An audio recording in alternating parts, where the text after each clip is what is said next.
Hello കുട്ടീസ്, ഇത് ഞങ്ങളുടെ പൂയത്തിൻ്റെ video ആണ്. എല്ലാ വർഷവും ഞങ്ങൾ കാത്തിരിക്കുന്ന ഒന്നാ പൂയെന്ന് പറയണത്. ഇത്തവണ സെൻട്രൽ ശാഖയുടെ കാവടി ഞങ്ങളുടെ വീടിൻ്റെ ഫ്രണ്ടിൽ കൂടിയാണ് പോയത്. ഒരു വർഷം വീടിൻ്റെ ഫ്രണ്ടിൽ കൂടെ പോകുന്ന വെച്ചാൽ ഒരു വർഷം സൊസൈറ്റിയുടെ അതേ കൂടിയാണ് പോവുക. വീടിൻ്റെ ഫ്രണ്ടിൽ കൂടെ പോകുമ്പോൾ സെൻട്രൽ ശാഖ കാവടിപ്പുരയുടെ ഫ്രണ്ടിലായിട്ട് ഒരുപാട് നേരം കാവടി ആടും. ഞങ്ങൾ അവിടെ നിന്നൊക്കെ നന്നായിട്ട് കാണാറുണ്ട്. കാവടിയാട്ടം മാത്രമല്ല, ഇപ്രാവശ്യം ബാൻഡ് സെറ്റ് ഉണ്ടായിരുന്നു, തകിലുണ്ടായിരുന്നു, ചിങ്കാരിമേള ഉണ്ടായിരുന്നു, കൊട്ടക്കാവടി ഉണ്ടായിരുന്നു, പീലിക്കാവടി ഉണ്ടായിരുന്നു, പിന്നെ രൂപങ്ങളും കരടി, പാണ്ട അങ്ങനത്തെ രൂപങ്ങളൊക്കെ ഉണ്ടായിരുന്നു. പിള്ളേർ അതൊക്കെ കണ്ട് നല്ല രസത്തിലിരുന്നു. കുറച്ച് നേരം സൊസൈറ്റി അവിടെ നിന്ന് കാവടിയാട്ടം കണ്ടു. അത് കഴിഞ്ഞ് കുറച്ച് മുന്നോട്ട് ഞങ്ങൾ പോന്നു.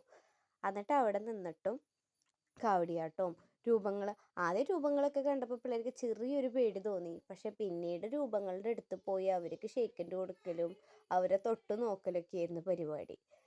കാശിക്ക് ചിമ്പാൻസിനെ കണ്ടപ്പോൾ ചെറിയൊരു പേടി ഉണ്ടായിരുന്നു. പക്ഷെ ആമ്പൂനും മഞ്ചാടിക്കും ഒരു പേടിയും ഉണ്ടായിരുന്നില്ല.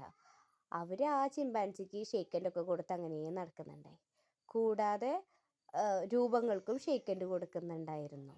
അത് കഴിഞ്ഞ് ഞങ്ങൾ സെൻറ്ററിലോട്ടൊന്നും പോകാൻ നിന്നില്ല. നല്ല വെയിലായിരുന്നു. പിള്ളേർക്ക് വയ്യാതാവുന്നതുകൊണ്ട് ഞങ്ങൾ അവിടെ നിന്ന് തന്നെ കണ്ട് പീലിക്കാവടിയൊക്കെ കണ്ട് പതുക്കെ പോന്നു. പോരുന്ന വഴിക്ക് ആനേനൊക്കെ കണ്ടു.